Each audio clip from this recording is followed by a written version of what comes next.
samenleving waarin we zijn is divers, meer en meer. Dat is zichtbaar op alle plaatsen. Onze klanten zijn ook divers. Als bedrijf moeten wij die diversiteit begrijpen, we moeten een aanvoel hebben en we moeten ook die diversiteit kunnen reflecteren. Diverse teams zijn ook meer performant. Ze scoren hoger op collectieve intelligentie, ze maken betere beslissingen. Er zijn veel studies die dat bewijzen.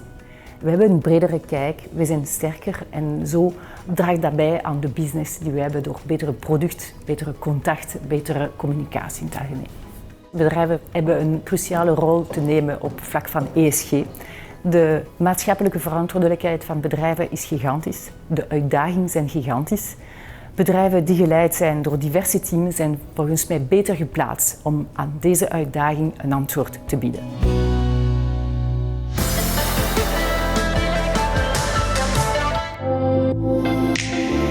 Casidomi is een Belgische webshop gespecialiseerd in biologische en gezonde producten. Het bedrijf werd in 2016 opgericht en levert intussen in heel Europa vanuit zijn magazijn in Vilvoorde. Duurzaamheid en ESG vormen belangrijke pijlers in de strategie van deze KMO.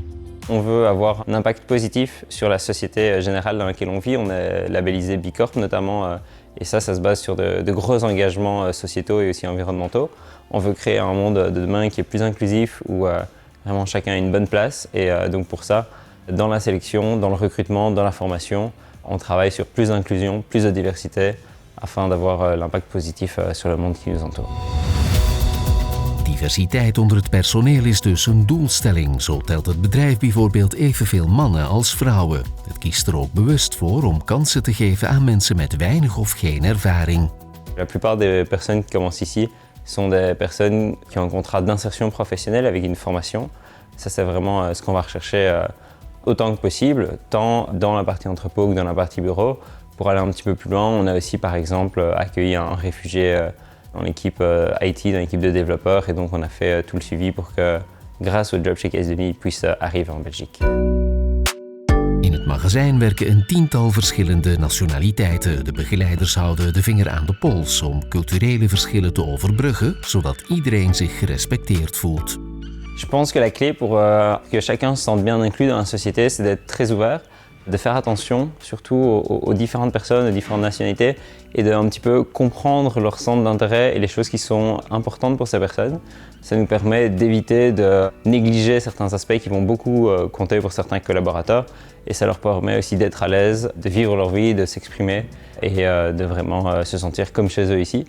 Forcément, on remarque un petit peu que quand il y a plusieurs personnes de la même nationalité, elles ont tendance à se regrouper ensemble. C'est assez naturel, je pense, à aussi parler leur langue quand c'est une langue différente du français.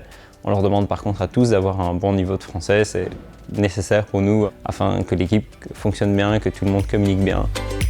Inclusie betekent voor Casidomi ook rekening houden met specifieke culturele of religieuze aspecten, zoals de Ramadan.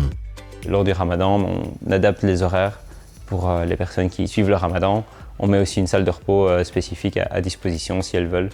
Donc voilà, on fait tout en sorte pour que tout se passe bien et que les gens qui viennent ici soient heureux de venir, notamment parce qu'ils savent que leur identité et leur communauté est respectée.